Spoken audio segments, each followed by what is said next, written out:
Bueno, listo. Entonces empezamos con esta parte vital, importantísima de lo que es signos vitales, eh, gracias a una aplicación y un material de referencia buenísimo, que lógico se los voy a dejar también. Nada, lo vamos a empezar. Lógico, como en toda capacitación, pues van a ser ustedes también parte justamente eh, de, pues de esta capacitación y de todo lo que nosotros vamos viendo. Algunos de ustedes, pues este tema ya se lo saben, pero por completito, y otros de pronto quizás les hace falta ingresar un poco más en el mundo de los primeros auxilios y de signos vitales y toma de todos estos temas. Así que bueno, nada, es justamente de esta forma entonces como vamos a empezar a trabajar. Ustedes van a ser parte esencial de esta capacitación. Como siempre, el computador molestándome un poquitín, pero esperemos que la capacitación grabada en sí no quede mal. Bueno, en principio vamos a empezar con un caso práctico. ¿Sí? Usted llega a su casa y encuentra a su papá tirado en el piso. Discúlpeme si no tiene, señor padre, a una persona mayor, cualquier persona. No vayamos a poner específicamente, tiene que ser adulto mayor, tiene que ser niño, porque vamos a mirar las edades de absolutamente todos y las frecuencias respiratorias de todos y demás. ¿Vale? Entonces, eh, ustedes se acuerdan que nosotros en gestión del riesgo, ¿sí? Y en primer respondiente habíamos dicho, bueno, antes de ingresar a la escena, lo que yo tengo que mirar es de pronto pasar una barrida visual para mirar más o menos qué fue lo que le sucedió, cómo le sucedió, si hay algo en riesgo, ¿sí? Tanto para él como para mí, ¿vale? Pero en esta ocasión, nada, usted está esta persona está en su casa, es familiar suyo, cuando usted llega, abre la puerta, está tirado, está tendido en el piso, ¿sí? Esa barrida rápida que uno hace, pues no le dice prácticamente mucho, sino más allá que es una persona que está tendida y que prácticamente necesita ayuda. Bien, ya pasamos por el tema de activar emergencia, activar la línea de emergencia y demás. Eh, ¿Qué más ustedes pueden decir de aquí en adelante? ¿Qué otra cosa tengo que mirar en la persona, en el paciente? Se La respira. respiración, claro. La respiración. ¿Cómo miro la respiración? Si está boca abajo, me acerco lo más que puedo sin tocar a la persona, acercando mi mano al... Si está, ¿cómo puedo explicar? Si está accesible, acercando mi mano a la nariz. Si está boca arriba, viendo el pecho, si sube o baja. Esos son mis conocimientos. Bien, ok. Por ahí Pedro, la clase pasada nos había comentado algo de un mes, ¿no? O de un MOS. ¿Cómo es ese mes o cómo es ese MOS, Pedrito?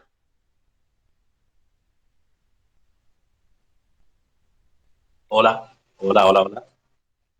Sí, sí, te escucho. Hola. ¿Me escuchas? Yo te escucho.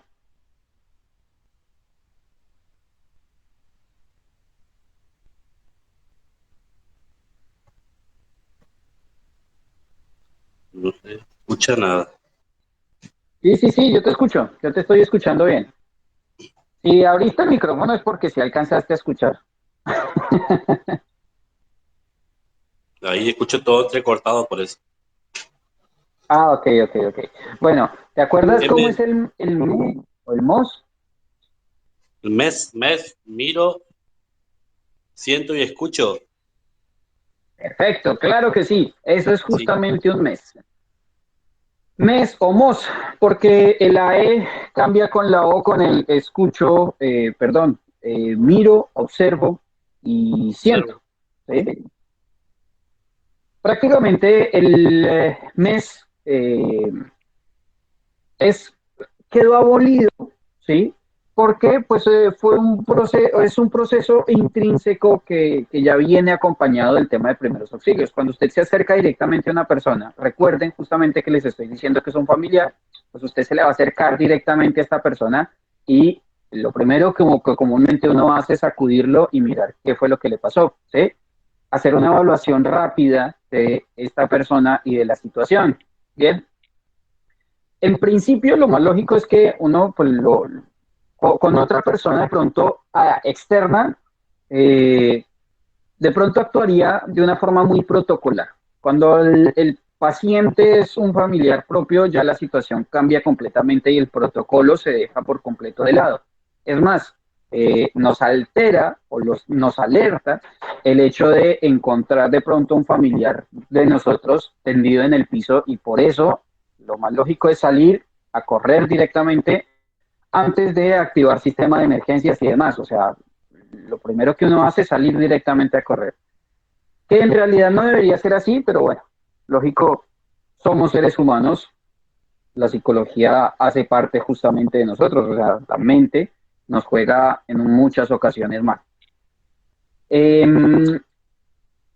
Miro, escucho y siento, como les digo, prácticamente se derivaba de cuando yo me acerco a una persona o antes de acercarme a la persona, yo ya estoy mirando el movimiento torácico que está haciendo, ¿sí? El movimiento diafragmático, por así decirlo, independientemente de si esté boca abajo o si esté boca arriba o de lado. Siempre la persona cuando está respirando siempre va a mover el tórax, ¿sí? Es más, el movimiento torácico se va a mover, se va a visualizar un poquito más si la persona está tendida boca abajo, ¿sí? Lógico, puede llegar a hacerlo más dificultosamente, por tanto, hace un poco más de esfuerzo, por tanto, se va a notar un poco más el tema de la respiración si es boca abajo. Bien, eh, el escucho, acerco mi oído a la nariz de la persona y escucho esa respiración y al mismo momento siento la humedad del aire que sale de su nariz o de su boca. Eso prácticamente y en eso se resume el mes. Bien, que se practique, que no se practique, no digo que no. Si usted considera que es un procedimiento óptimo para hacerlo, no tengo o sea, no le voy a decir que no lo realice. Eh, Todo lo contrario, si quiere hacerlo como para estar más precavido y directamente como más seguro de la situación, pues hágalo sin ningún problema. Supongamos que esta persona entonces no siente, o sea, usted no siente la respiración de la persona. ¿Listo? O sea, no ve directamente que la persona esté respirando. ¿Qué hace?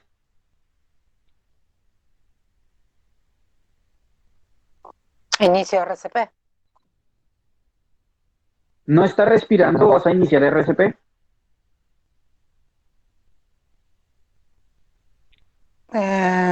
Sí, No, pregunto, ¿no? No está respirando. Inicias RCP de una vez. Listo, no hay ningún problema. Pero antes de empezar RCP, yo le tocaría yo palparía directamente el pulso, si todavía tiene, ¿no? sí, sí, tienes razón. Comúnmente, Sí, ese sería como sí, el nivel. sí, es verdad. No, tranqui, no te preocupes, igual justamente estamos también para practicar lo aprendido. Em, lo más lógico es que si la persona no tiene respiración, pronto va a caer en un paro cardiorrespiratorio. Por tanto, de todas maneras, se va a tener que empezar a realizar una RCP. Lo que tú harías en este caso, Fabi, son una compresión temprana, ¿sí? De la situación. Entonces no lo veo tampoco ni tan malo en ese sentido. Si ya no lo veo que está respirando y sé que va a empezar con una situación de que, de, con una, se me fue, paro cardiorrespiratorio, pues directamente voy a empezar a realizar el procedimiento típico, el protocolo típico, ¿no? Bueno, todavía no nos metamos mucho en el RCP, ¿sí? Yo lo toco y tiene pulso. Esta persona todavía tiene pulso. ¿Qué otra cosa voy a mirar de ahí? O sea, ya vi, está respirando. Estoy palpando el pulso, tiene pulso. ¿Qué otra cosa podríamos mirar? Que no tenga las vías respiratorias tapadas. Muy bien, que no tenga las vías respiratorias tapadas. Bueno, en principio, si nosotros cuando nos estamos acercando, la persona está respirando, o sea, vemos un movimiento torácico, significa, bueno, que está respirando. Ahora, puede respirar dificultosamente, como puede que no. En este caso, lo más lógico es que si yo practico un mes y veo que la persona está tendida en el piso, todavía tiene pulso, pero no está respirando, posiblemente cabe una muy gran posibilidad que esta persona se haya atorado, ¿sí? Se haya atragantado de pronto con algo. Ya vimos que es prácticamente una base, ¿no? Que es la obstrucción de la vía aérea por cuerpo extraño. Entonces, como les digo, si no puede respirar, no estoy seguro de pronto que la vía esté bloqueada por alguna situación, por algún objeto o algo así por el estilo, pues directamente puedo también iniciar por ese lado las compresiones de RCP. Bien, ¿qué otra cosa? Hay un signo adicional.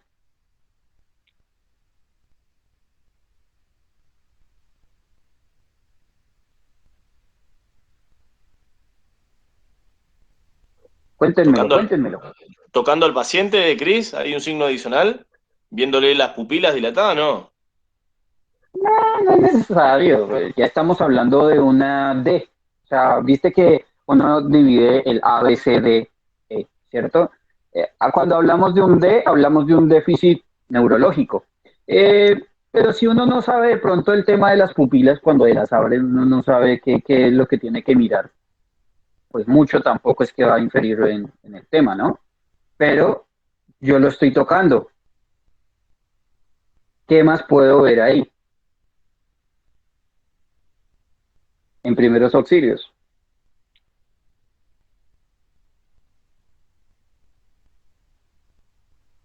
Piénsenla, no se preocupen.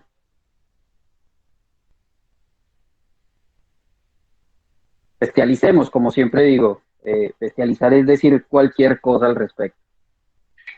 Entonces, En el suéltenla. sentido de que estoy palpando a la persona si no está quebrada en la caída o algo, que no Puede ser, bueno, tenga... está teniendo fracturas. Sí, puede ser, también tiene también que ver. Puedo mirar la cabeza, puedo mirar ese X del ABC, ¿no? Hemorragias, Claro, posiblemente, a ver si tiene algún sangrado o algo así por el estilo. Claro que sí, también puede ser, pero no. no es esa.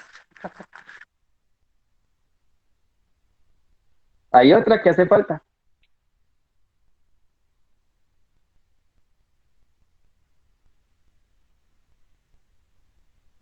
Voy a poner esto por acá.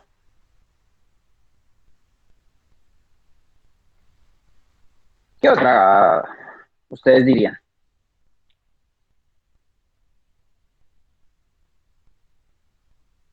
Nadie da, se rinden.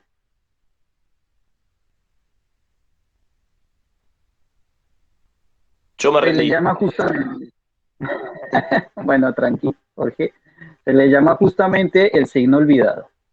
¿Listo? Ya lo vamos a ver de qué se trata ese signo olvidado y qué nos puede decir directamente ese signo olvidado. Es muy importante. Sí, Bueno, me vamos a gustaría empezar saberlo entonces. porque no, ni enterada que había un signo olvidado. Me gustaría saber Es lo el que signo se olvidado, refiere.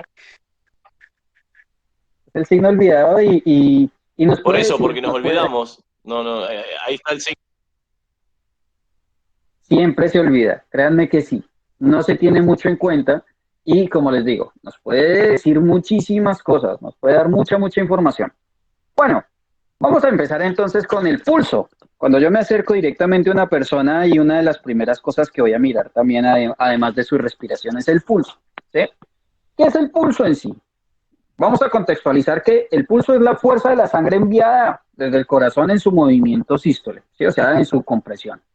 Este movimiento se puede sentir de pronto en lugares donde la arteria puede ser comprimida suavemente contra el hueso o una estructura muscular. ¿Sí?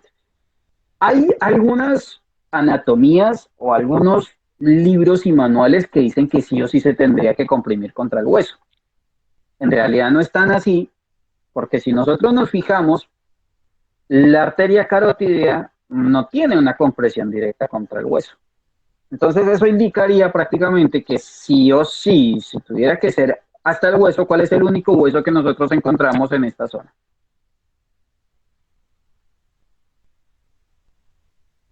Acá en el cuello. La garganta. No es hueso, pero Hueso, hueso, hueso. la vértebra. Claro, exactamente, es el único hueso que nosotros vamos a tener. Ustedes imagínense entonces uno tener que oprimirle desde acá hasta la vértebra a la persona, no, y ya lo estoy matando directamente, ¿no? Entonces lo más lógico es que cuando nosotros estamos contextualizando de esa forma, pues también hay que hacerlo bien. Por otra parte, existen varios puntos corporales donde pueden ser palpados. Vamos a mirar todos, ¿listo? Gracias a nuestra eh, colaboración con nuestro amigo Cigote. Esto es que lo vamos a ver acá, que a mí me encanta Cigote.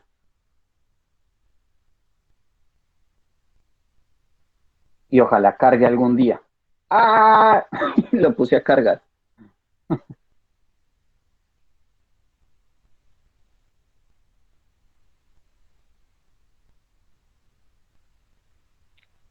Voy a conectar. Ahí les voy a hacer un poquito de ruido, perdón.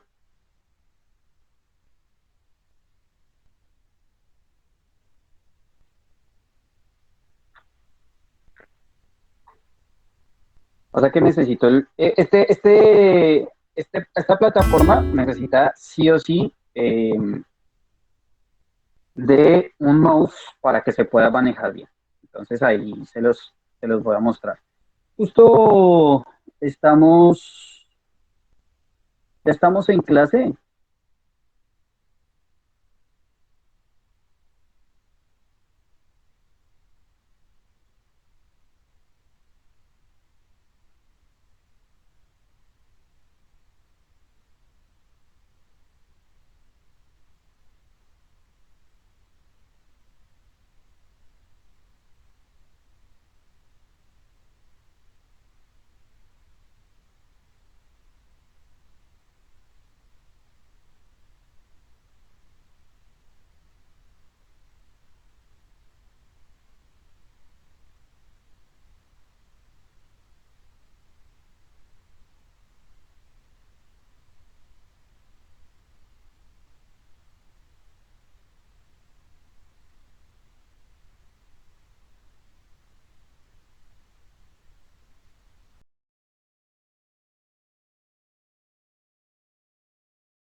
Temporal.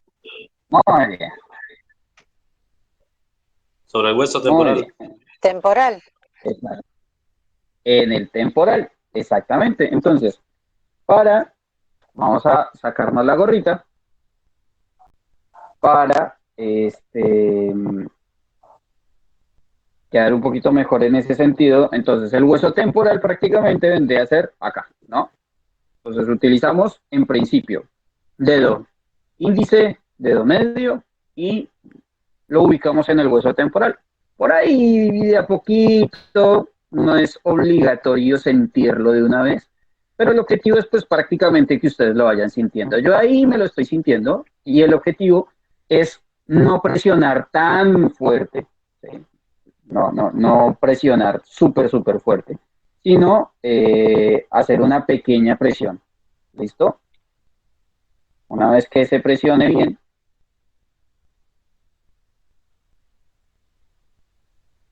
ustedes lo van a sentir un poco mejor.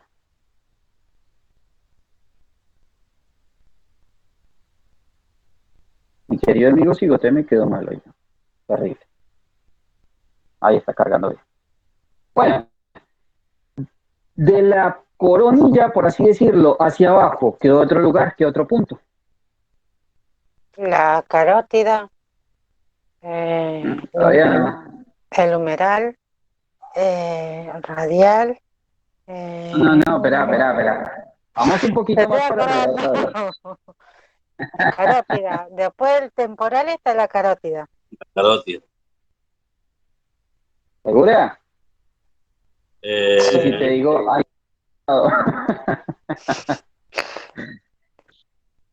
A mí me lo enseñaron con Pedro, ¿eh? Ojo, pará. El muñeco se llamaba Pedro. bueno, este es Pepe. porque están dos, la carótida y la braquial. Pero es que se están yendo todavía muy rápido. Aguántenlo, Nay. Esperen un momentico. Vamos a bajar. Ta, ta, ta, ta, ta. Miren qué lindo se va desapareciendo. Y vamos teniendo un bello sistema circulatorio aquí. Listo. Entonces decimos que por acá tenemos temporal, ¿cierto? Temporal. Ahí. Sí. Listo. Por aquí tenemos maxilar. La maxilar.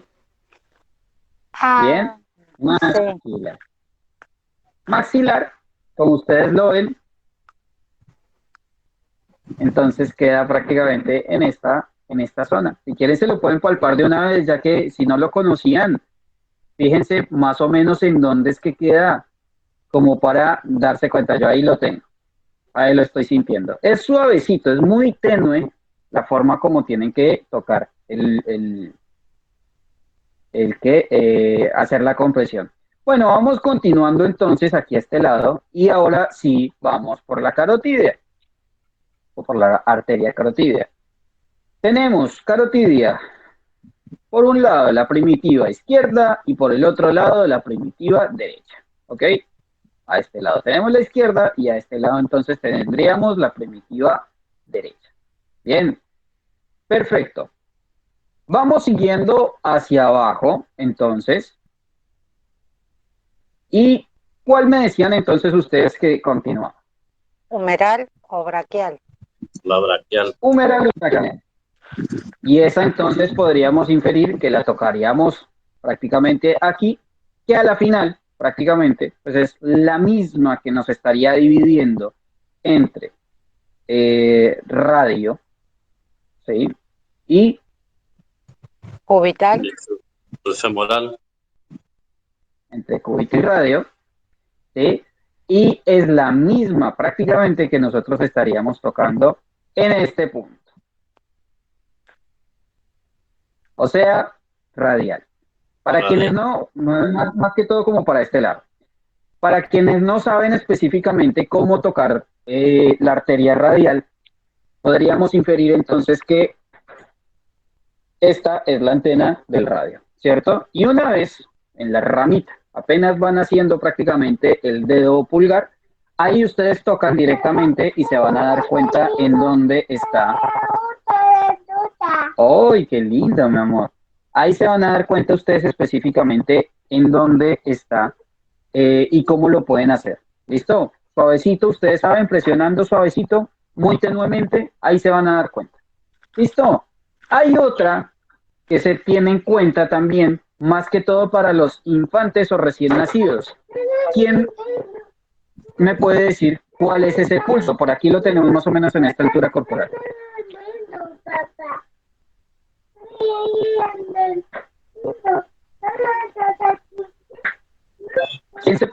¿Quién me dice más o menos por dónde es?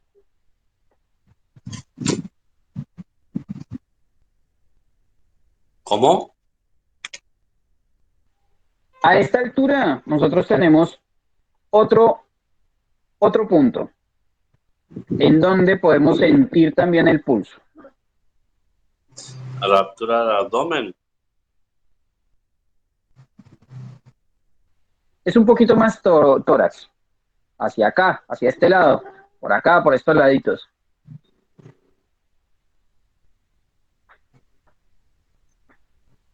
Cerca de En la punta del esternón. En la punta del esternón, sí, viene siendo más o menos por ahí. ¿Cómo se llamaría ese pulso?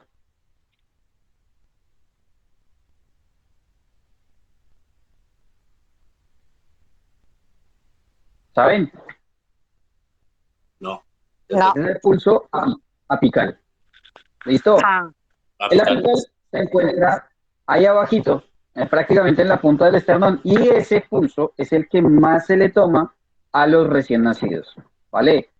¿Por qué? Porque no tienen una suficiente fuerza como para derivar de una forma como que se visualice tan profusamente la presión a las extremidades. Entonces, pues ahí te vas a una parte más central y se puede fijar prácticamente en ese pulso, en el pulso apical. Vamos bajando entonces. Seguimos bajando, seguimos bajando, seguimos bajando. Y encontramos entonces otro pulso. ¿Quién me dice qué pulso vamos a encontrar acá? femoral. El femoral. Muy bien.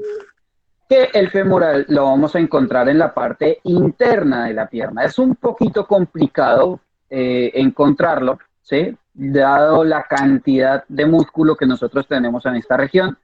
Se le toma más que todo como inguinal o femoral. ¿Bien? ¿Por qué? Porque prácticamente está cercana a la articulación, ¿sí? Aquí es en donde ustedes justamente, por eso quería utilizar cigote, para que ustedes se dieran cuenta la cercanía. Es prácticamente de los únicos lugares en donde nosotros tendríamos más cercanía para llegar a tocar esta arteria contra una pared muscular o contra el hueso directamente. Entonces, por eso se le llama inguinal o femoral.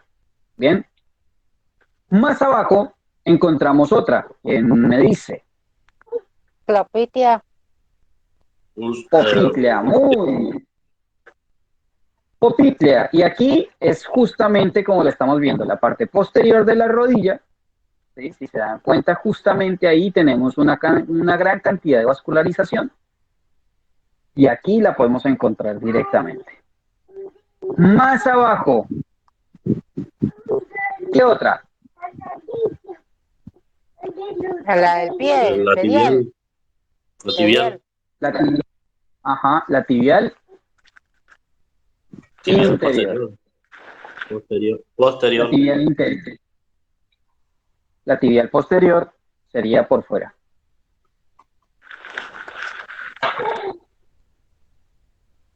Vale, entonces tendríamos la tibial interior, que la tibial interior comúnmente se tiende a sentir un poquito más,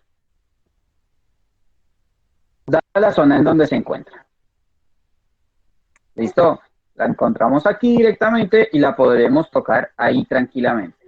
Y por último, ¿cuál? Pedial. La pedial. La pedial. Media, sí. Que encontramos en esta región justamente acá. ¿Vieron? Ahí es exactamente en donde vamos a encontrar la arteria pedial, el pulso pedial. Bien, gracias al señor Don Pepe, ya podemos saber específicamente cómo es y por dónde, qué lugares específicamente son los que podríamos llegar a tocar para sentir específicamente el pulso. ¿Listo? Bueno, ¿cuáles son las frecuencias del pulso?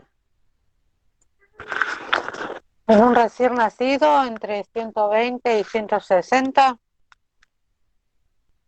Bien.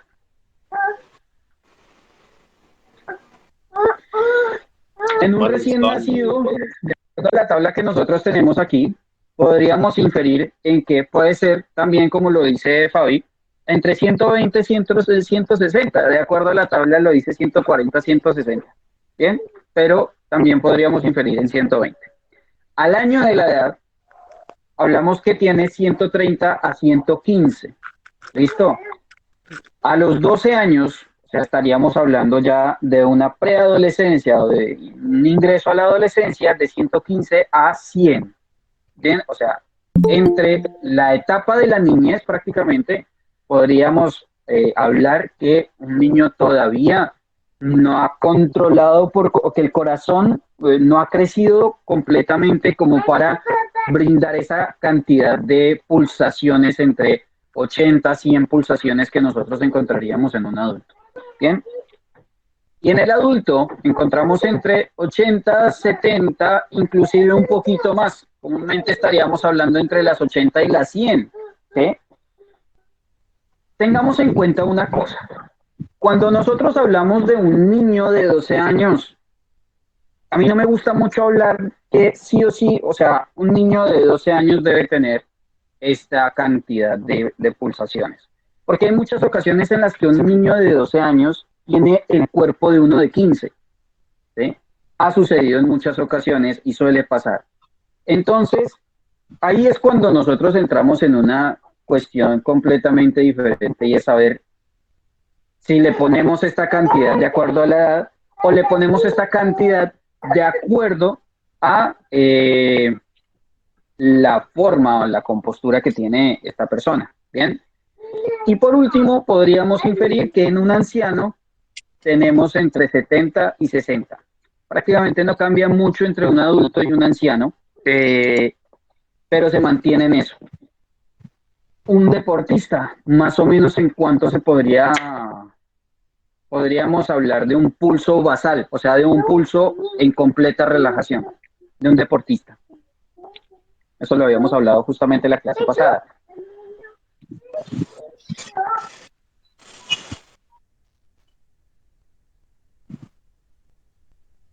¿Varía la edad o qué? No, un atleta de alto rendimiento. Comúnmente los atletas de alto rendimiento tienen valores un poquito diferentes en el sentido tanto de la respiración como la de frecuencia cardíaca. Y yo calculo que un cuerpo entrenado tiene que estar con una frecuencia cardíaca entre los 60 y los 70, como un poco más relajado. Más que nada el que practica mucho con el tema yo lo veo mucho con el tema del entrenamiento en montaña, que vas a alta montaña, se nota mucho la diferencia con el montañista que hace por primera vez. La exigencia te lleva a que los que son nuevos estén con frecuencias muy altas y nosotros que estamos acostumbrados a andar en la altura estamos normales, prácticamente. Me ha tocado bajar gente con frecuencia de 120 y hay que bajarla porque está siempre como corriendo, entonces necesitamos bajarlo a regularle un poco la frecuencia. Bien, exactamente. Más o menos podríamos decir que una persona de alto rendimiento, inclusive han habido atletas de alto rendimiento que pueden llegar a tener hasta 40 pulsaciones por minuto. Que uno dice, pero ¿cómo le llega? ¿Cómo le llega sangre al cuerpo? Bueno, es justamente la fuerza. ¿Sí? Vamos a encontrar entonces unos cambios directamente entre la frecuencia cardíaca y la tensión arterial, la podríamos encontrar también un tanto cambiada en ese sentido. ¿Vale?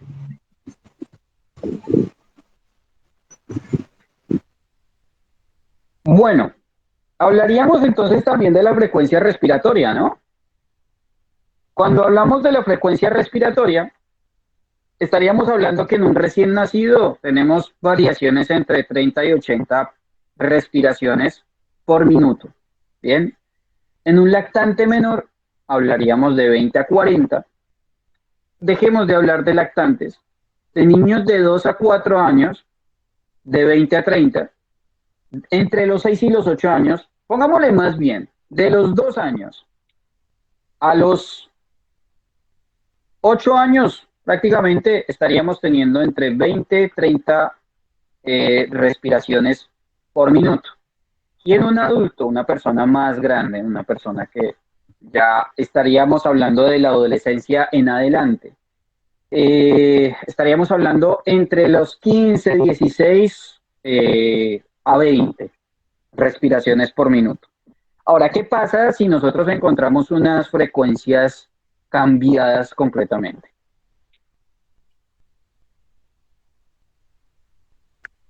No entendí la pregunta.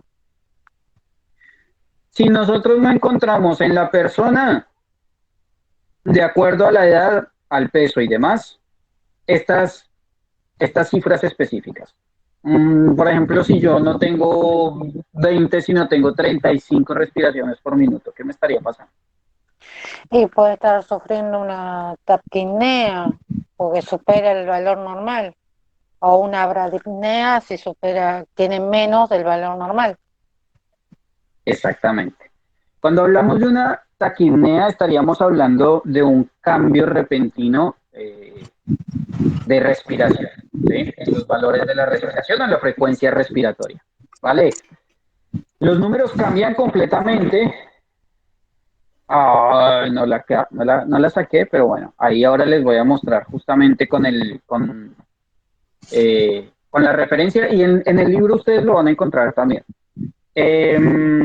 En la referencia justamente habla entonces también de la bradipnea y de la taquipnea. Cuando hablamos de la taquipnea, entonces estaríamos hablando prácticamente de un cambio a mayor, por así decirlo, en las respiraciones.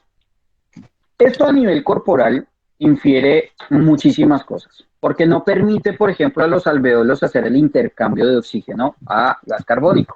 Entonces, por ende, lo más lógico es que no voy a tener la cantidad de oxígeno necesaria en la sangre y lo más seguro es que voy a desmayarme, ¿sí? Porque a mi cerebro no le va a llegar la cantidad necesaria y suficiente de oxígeno, ¿vale? Eso sucede comúnmente cuando tenemos una taquipnea. También cuando tenemos una bradipnea. ¿Cuándo comúnmente se tiene bradipnea? Cuando los valores son bajos, o los valores normales. Sí, pero ¿en qué ocasiones de pronto, por así decirlo, una enfermedad Cuando hace frío, específica o algo así? cuando baja la ¿Cuándo? temperatura.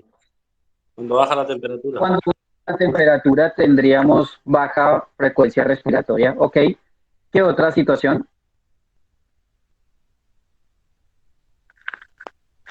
Cuando se agita mucho. Un episodio de estrés. En el episodio de estrés tendríamos taquipnea. Ok. En la bradipnea, comúnmente una de las cosas que más se ven es cuando estamos dormidos, ¿sí? O tenemos apneas o tenemos bradipneas, ¿bien? Y ahí ya llega a ser también un problema para ponerle la máquina justamente que le permita, le ayude a respirar controladamente, ¿vale? Cuando tenemos una taquipnea también se podría llamar una hiperventilación. Cuando una persona está hiperventilando puede ser por varias razones, puede ser por una situación crítica, por altos niveles de estrés, ¿sí? Por un ejercicio mal realizado que le está Ansiedad. sobreexigiendo prácticamente a su cuerpo. Dime. Los ansiosos también. Exactamente, el nivel de ansiedad. Los ansiosos también justamente pueden llegar a tener una taquipnea. Como les digo, los procesos de la taquipnea prácticamente viene a ser sudoración o de la hiperventilación. Sudoración, eh, lógico, la piel se va a poner un poco más blanca, la tez de la persona se va a poner un poco más blanca, eh, va a ponerse pálido, por así decirlo, pierde fuerza, se pone débil, eh, empieza fatiga, mareo y posiblemente haya un desmayo, ¿ok? Por bajos niveles de oxígeno. Comúnmente ya cuando las manos empiezan a hormiguear, por así decirlo, sentir parestesias, es cuando ya es necesario decirle a la persona, siéntese, póngale la bolsa para que respire, para que pueda respirar controladamente. Ya se Y empieza después a de esto, poner medio morado ya. Y entra en una hipoxia, que es prácticamente donde se corta la respiración directamente. sí, la hipoxia se deriva a la ausencia del oxígeno tanto en la sangre como en el cerebro directamente, ¿sí? Y eso es justamente lo que podríamos hablar de una síncope o de más que todo de un síncope, ¿vale? Aquí es donde Sí. tenemos el signo olvidado, la temperatura. ¿Por qué la temperatura es tan importante en primeros auxilios? ¿Quién me lo puede decir?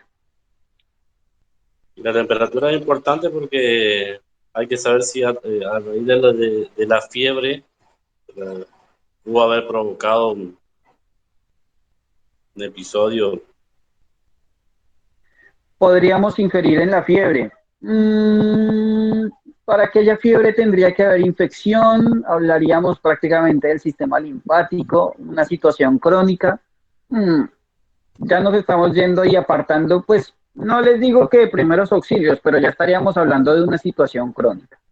Cuando hablamos de un primer auxilio, de una situación repentina, también estaríamos hablando de una situación en la que una persona puede llegar a tener problemas cardíacos, problemas de tensión.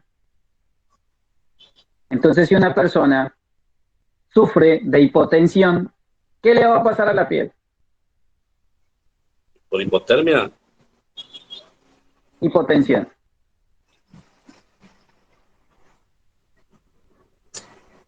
Por hipotensión. Por hipotensión, ¿sí?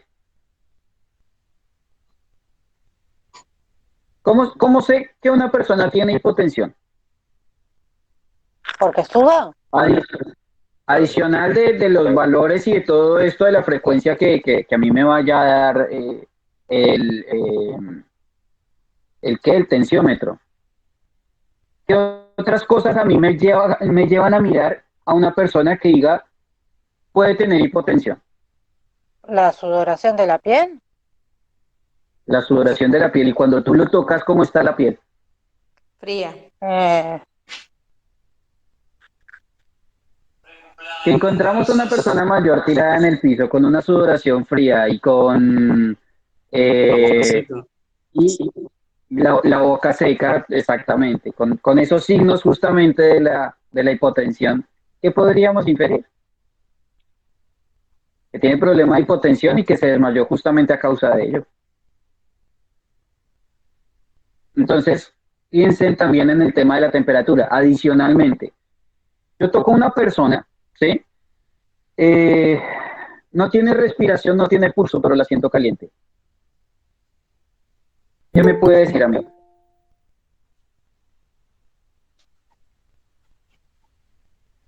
Que no tiene pulso, pero está caliente. ¿Y qué sufrió?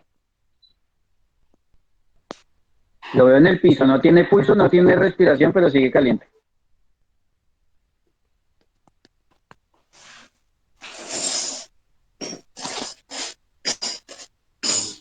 Y lo más lógico es que no haya sido hace mucho que está teniendo un paro cardiorrespiratorio. Así que entre más temprano yo active justamente el protocolo, más rápido le voy a salvar la vida a la persona. Entonces, fíjense justamente que la temperatura también juega un papel importantísimo en todos los procesos de primeros auxilios. ¿Vale? Les recomiendo el teléfono, por favor. Entonces, cuando hablaríamos de la temperatura, hablaríamos de también situaciones crónicas, como ya lo dije anteriormente. Pero va a ser necesario justamente establecer o mirar de cuándo estaríamos hablando de una hipotermia o cuándo estaríamos hablando de una situación de fiebre como tal. Bien, cuando hablamos de hipotermia estaríamos hablando de igual o menor a 35 grados de temperatura. ¿Ok? Cuando hablamos de febrícula, estaríamos hablando de hasta 38, o sea, de 37.5 hasta 38 estaríamos hablando de una febrícula. Bien. Mari, te recomiendo el micrófono, por favor. Florencia. Por otra parte, la fiebre, estaríamos hablando superior, tranqui, no te preocupes. Estaríamos hablando sobre 38 grados de temperatura, ¿sí? La hipertermia, estaríamos hablando más o menos sobre los 41 grados de temperatura, ¿sí? Y la hiperpirexia, que también estaríamos hablando igual o superior a 41 grados de temperatura. En esos casos, sobre los 41 grados de temperatura, estaríamos hablando normal que una persona puede llegar a tener un ataque epiléptico. ¿Vale?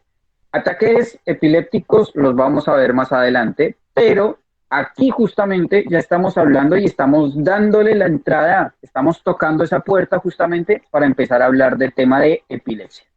¿Listo? Por último, hablamos de presión o tensión. La verdad, en primeros auxilios, mucho con el tema de presión o tensión no tendríamos que ver o no tendríamos que hablar por varias razones. Y es que, en principio,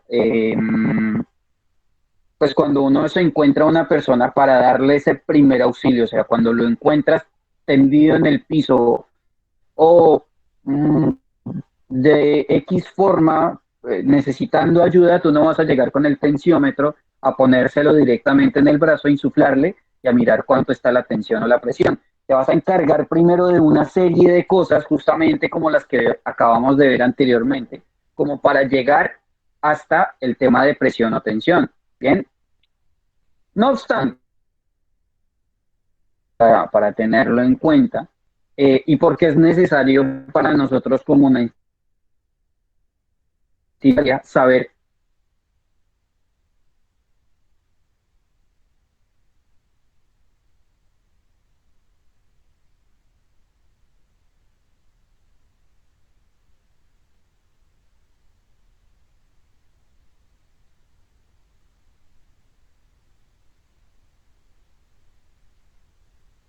cuál.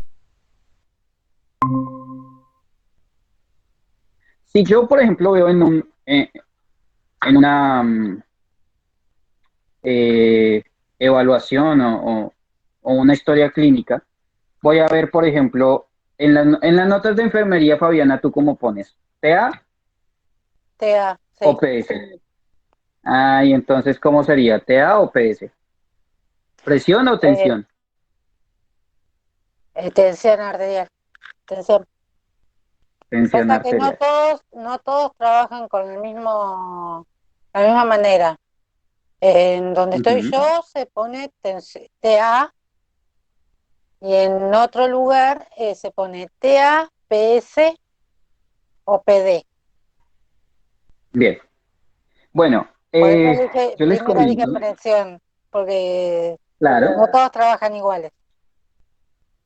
las diferencias entre las dos son básicas, son muy normales, pero hay muchas ocasiones en las que tendemos a equivocarnos un poquito o a combinarlas inclusive. No sabemos en muchas ocasiones qué es presión o qué es tensión. Exactamente. Entonces, aquí va el tip de la semana. Denme un segundito y con este tip casi que vamos terminando la clase de hoy porque tenemos una reunión en Buenos Aires.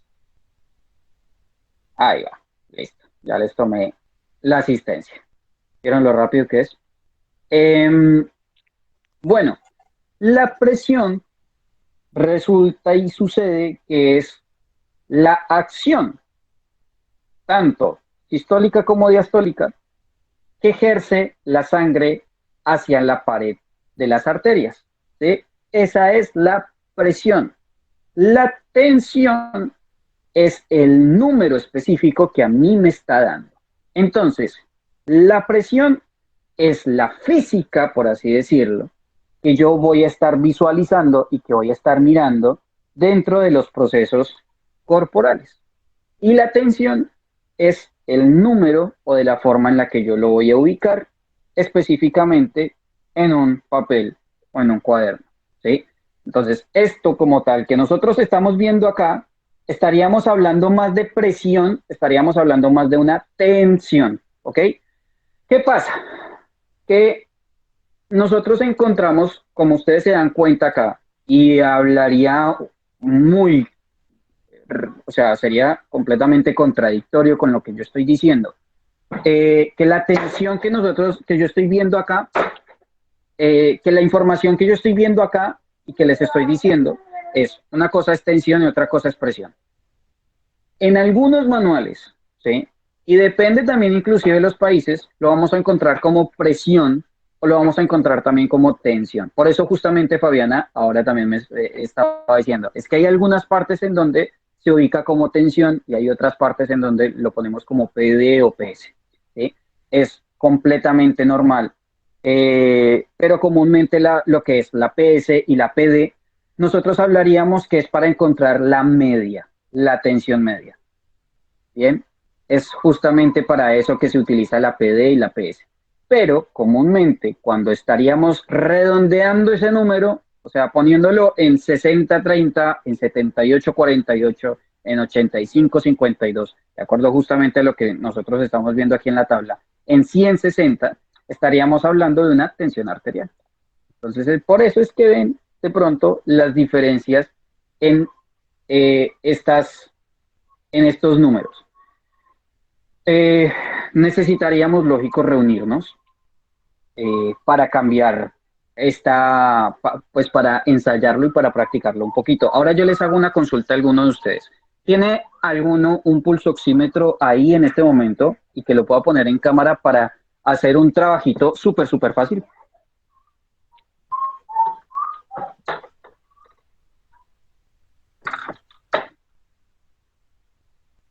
Nadie. Yo el que tengo acá está roto.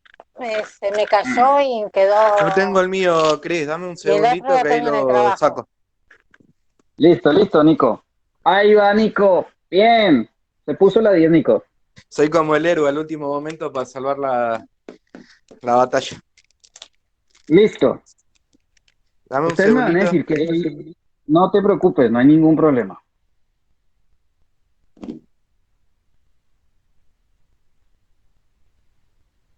Un segundito, yo también voy a apagar la cámara.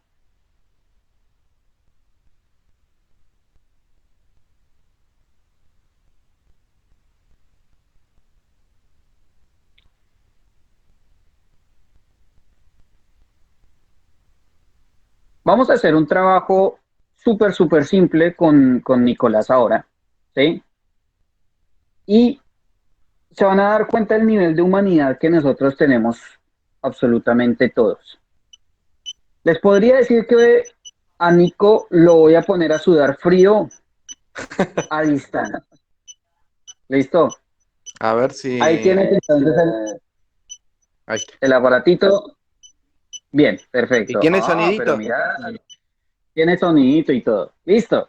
Para poner más esta va a nerviosa ser- a la gente. es justamente eso lo que necesito y eso es justamente lo que quiero. Bien, ¿Se ve Nico, bien ahí? sí, ahí se ve perfecto, se ve excelente y te lo agradezco muchísimo. A ver, dame un segundito, voy a ponerlo también para grabar acá en la pantalla. Está saturando perfecto. Listo, Nico.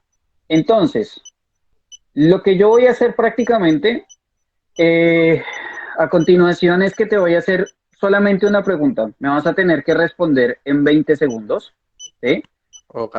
Pero el problema es que de esa pregunta depende prácticamente tu existencia en el CIEM Argentina. ¿Listo? No hay problema. De aquí absolutamente todo. Entonces, ahí ya, bueno, la pregunta es la siguiente. Tienes 20 segundos. Sí, o no la pregunta, la prueba. Tienes 20 segundos contados desde este momento para establecer la estrella de la vida, qué significa y cada una de las puntas, qué es lo que significa en la estrella de la vida. Empieza a correr en 20 segundos. Si en 20 segundos, ojo, si en 20 segundos no me lo dices, el castigo es, sales de jefatura y posiblemente te vas a voluntariado, pero así, de una vez, sin pensarlo dos veces. Mira cómo vamos en 102. ¿Listo? 20 segundos. No, ya me voy. Ya me voy. sé que tienen significado, pero no me las realmente no me las acuerdo. Bueno, listo. ¿Cómo vieron más o menos los valores? Se fue Los valores- acelerando. ¿Vieron la cantidad de valores prácticamente, el nivel o la cantidad de pulsaciones que con los cuales nosotros empezamos, ¿no? Cuando empezó Nico estaba sobre los 80 y tantos. Ahora está 83. sobre los 90. sobre los 83 pulsaciones. Ahora está 90, 91. Y llegó a cuando le 100. empecé a dar, llegó a 102 pulsaciones. Ahora te voy a pedir, por favor, respires profundo, no te preocupes, no vas a salir de ningún lado ni nada de Es eso. porque se pierde las Vas a pizzas de vuelta, las chipas, todo. Exacto. No sé si Entonces, va a convenir, Cris, ¿eh? como yo quiero seguir disfrutando de eso, entonces justamente, y no quiero hacerte dar un paro cardiorrespiratorio, entonces No, si ya quisiera... sobreviví a la semana que tuve. ¿Qué más? Tire. Entonces, bueno, listo. Si ustedes se dieron cuenta, eso era prácticamente una pequeña muestra de lo que yo quería hacer con Nicolás y un pulso oxímetro que en esta situación nos sirvió bastante bien. Si se dan cuenta, los niveles justamente ya se pusieron completamente normales a los que nosotros empezamos. Ya, Nico, no empieces a bajar tanto, por Dios. Nico, perdón. Es que los quiero asustar también. ya, ya empezamos a jugar también con la oxigenación. Pero bueno, como les digo, la pulsación de una persona se puede manejar de muchísimas formas. Es muy común cuando nosotros encontramos a una persona en una situación de estrés con 102, 115, 120 pulsaciones por minuto. ¿Qué es lo mejor que ustedes pueden hacer durante el proceso que están prestando la primera atención? Es Tranquilizar a la simplemente persona, lo principal. hablarle, tranquilizarle. Exactamente. La comunicación, que es una de las cosas más importantes que tendríamos que estar trabajando en este momento. Y es por eso justamente que vamos, en este momento estaríamos haciendo un anclaje entre lo que son los primeros auxilios emocionales, que lo vimos en el ciclo primero, y en conjunto con los primeros auxilios. ¿Vale? Chicos, siendo las 21 horas de la noche, doy por finalizado el taller. Te agradezco muchísimo, Nico, por esa ayuda que me diste tan fascinante. Nada, jefe. Les agradezco. No necesite. Está bien. Les agradezco a cada uno de ustedes. No sé si tienen preguntas. Si las tienen, por favor, déjenlas en los comentarios del video. Lo voy a subir justamente ahorita mismo. De esa forma, entonces, lo vamos a practicar durante los sábados y los miércoles, las preguntas que vayan dejando en los comentarios. Así vamos teniendo un poquito más de distensión en la clase. ¿Vale? Les agradezco muchísimo a todos y cada uno de ustedes por la presencia. Chicos de Buenos Aires, acuérdense de la reunión que tenemos ahorita. Y bueno, el resto perfectamente os podéis ir en paz. Muchas gracias a todos. Besos, buenas noches. Gracias, profe. Hasta Buenas pronto. noches. Nos vemos en un rato. Pásenla lindo. Descansen.